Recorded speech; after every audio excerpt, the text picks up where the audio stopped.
Imagine a world where automobiles are out of date.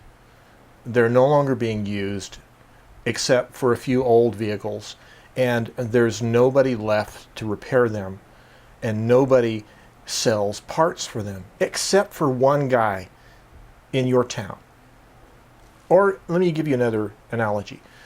Imagine there was a sudden revival of interest of the video cassette recorder, the VHS VCR, and there was only one guy in town who still knew how to fix them and had parts and service literature and expertise.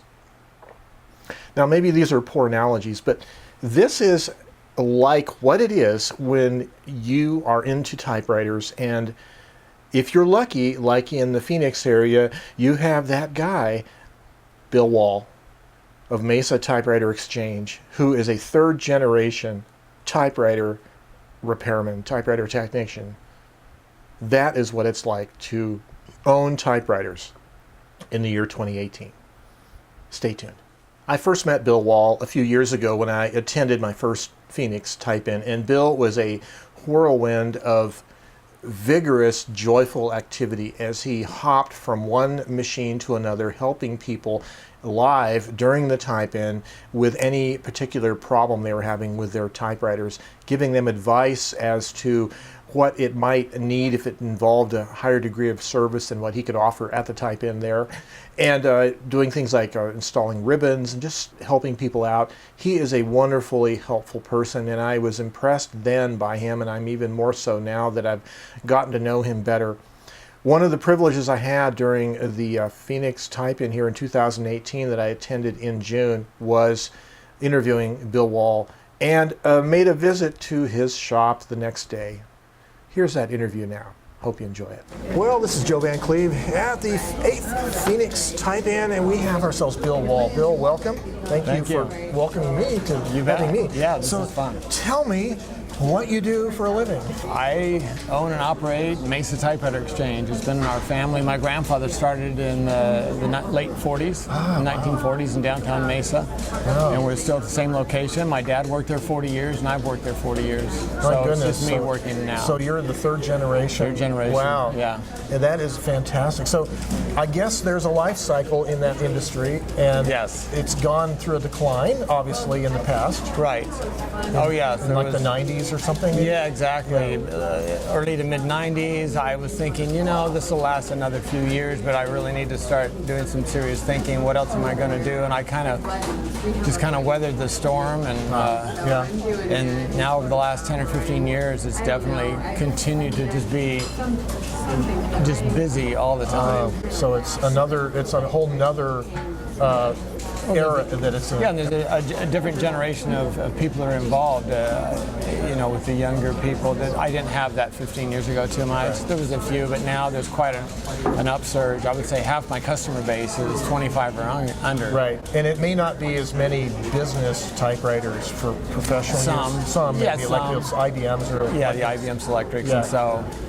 in fact, if an IBM Selector comes in for repair, it either belongs to a business or an older person. Oh, okay, and, right. But all the manuals are probably hobbyists and and younger people. Right. Yeah. Right. Yeah. So, I guess there's a number of challenges, right? Like obviously parts. So right. You probably have, I'm guessing, a huge back collection of old machines that you... I do. Parts and I hate to turn loose of old machines for that reason. And it would be great to have a warehouse, which I don't have. I'm kind of limited on space, but I probably have 300 to 400 typewriters that I would designate as junk machines that I've been stealing parts off of. Some for 30, 40 years I've been stealing parts off, but you know. Yeah. So new manual typewriters, for the most part, aren't being made anymore. And we'll ignore the We Are Memory Makers thing that came out in China. Right. So it's the difference is, if you compare it with, let's say, antique cars.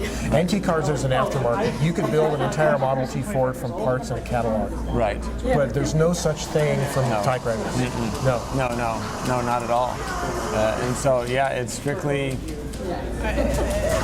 It's strictly, going to your inventory of old machines, and that becomes problematic over time because, for example, with the Hermes 3000, which is a nice machine, but there was 2 or 3 parts that were problematic on that. The escapement pinion gears can break, the knobs break, the card guides break. So those are all missing on my junkers. I've probably got a half a dozen of 3000s junked out, and all the high mortality parts are gone and have been gone off. And the parts that never break are there, but you may not ever need them. But you won't need them. Yeah. But now people are 3D printing some of the knobs, and so some of that's coming back. But a few years ago, there was nobody manufacturing those parts, and so so that's an interesting thing. 3D printing, you can make plastic parts pretty easy, but the metallurgy required to do high tensile strength, hardened parts. Maybe casting, maybe 3D printing molds to cast parts. Maybe, I don't know. Yeah, people are starting to do that somewhat. Yeah, and like I say, with knobs and things like that are. But if you don't have an inventory of just junked out machines, you're going to have a hard time. So keeping some of the older machines running. So if you look at the big picture going forward, maybe years or decades, we hope there's a finite number of machines out there, and keeping them running is going to be the challenge, right? And and as long as ribbons are I don't think it's tough for ribbons to be manufactured. So maybe hopefully that holds out. At least one company you think will be continue to make ribbons. That would be the death nail. If ribbons weren't made. Well, it's like those Smith Corona coronets with the cartridge thing. Those things are problematic, right? They're getting hard to find too. And there was a lot of electronics made in the 90s that they don't make cartridges before so those machines they're no good. So I had a personal question about the Swintech electric typewriters. Are they any good? Are you talking about the electrics or electronics? The electronic ones that are Nakajima rebranded. Yeah, those have been decent machines, and that's the thing with an electronic machine. There's not as many mechanical moving parts in it, and so that is an option, right, for people. Is if you really wanted a new typewriter and it has to be halfway decent, that's about your only option. Right? For a new machine. Because Brothers, I think, are now maybe there's old stock being sold, but they don't manufacture new ones anymore. So and there's a new manual portable. I don't know if that memory. I think it is. There's one or two, but they're poorly built. Any of the manual portables made after about early '80s that have continued to be made are so lightweight on parts. To make a quality machine in today's market with. It would run $500-600 for a manual portable that was built as well as an Olympia SM series or a Hermes. But that's an interesting point. I'm busy all the time because there's hardly anyone do what I do. So to walk in my store, you swear everyone's using a typewriter. Well, the percentage is so small. You're a specialist store in one of the few in the area. So and so I for a new market to open up with a quality machine being manufactured, I don't know if it would be worth someone's investment to get that up and going. Well, I hope at least we have good quality electronic typewriters. At least that available in the future. Because there is something special about being able to have a dedicated writing machine that is not connected to anything software-wise like the internet or any other distraction. Just your fingers and ink on paper. Immediate. So, well, this is fantastic. You know what I really like about coming? This is my second Phoenix Type-In I've attended, and I really like your involvement with helping people here in the community. Because you come in and the first thing you do is you start helping people with their problems. I mean, you could say that, if you were more business savvy, you say, well, I can't do this without charging you $5. Come down to my shop. Come down to the shop. Here's my card. See me on Monday. See me.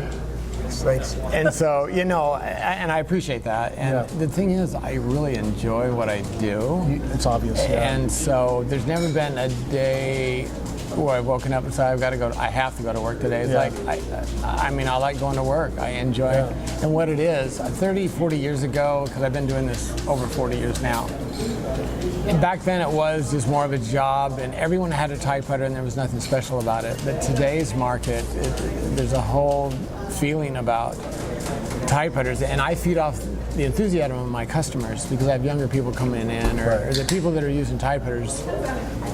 There's an enthusiasm there that there wasn't there 30 or 40 years ago as much. It's more noticeable now, and I feed off of that. So it just makes the job just a really fun, interactive thing with my customer base. That's great. So, That's fantastic. Yeah. And I like this venue. This is great. It's great. I wish we had one of these in Albuquerque. Yeah. A bookstore where you can drink beer and coffee. Type away. And type Right. away, and a typewriter-friendly staff. Right. Yeah, absolutely. Yeah, they organize this. In the past, Ryan's the one that had organized Oh yes, this, right. Changing hands, they actually organize this. So. This is fantastic. Yeah.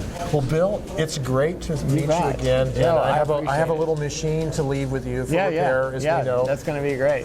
Thank you very much. Have a great day. Thanks. There are a number of typewriter repairmen left in the United States in many different cities. But to be Bill Wahl takes more than just technical expertise and having your door open for customers to come in. Because Bill is truly tied in, connected with the local Phoenix typewriter community. He's an active participant, and he is an enabler of that community moving forward. He is a locus of technical information, technical support, a place that people can come to, a central meeting point that people can drop off flyers about the next type-in event. And Bill seems to always show up to those events. He's always participating, and he's always active in the local typewriter community. And he provides support and service during those meetings. And during business hours at his shop, he spends a lot of time interfacing with customers. In fact, he told me during our little meeting at his shop that he gets more work done after hours because there's less interruption by customers, but he loves to interface, to interact with customers. So it takes more than just being in business and having your door open and having the expertise. It's really having the heart of wanting to be a help to the typewriter community, and that's what Bill does, and that's why I appreciate him so much. It was a real blessing for me to visit him both at the Type-In and at his shop. And if you're either living in the Phoenix, Arizona area or passing through and happen to have a typewriter in need of service, be sure to stop in at Mesa Typewriter Exchange. Well, I hope you enjoyed this interview, and until next time, you guys have yourselves a great day.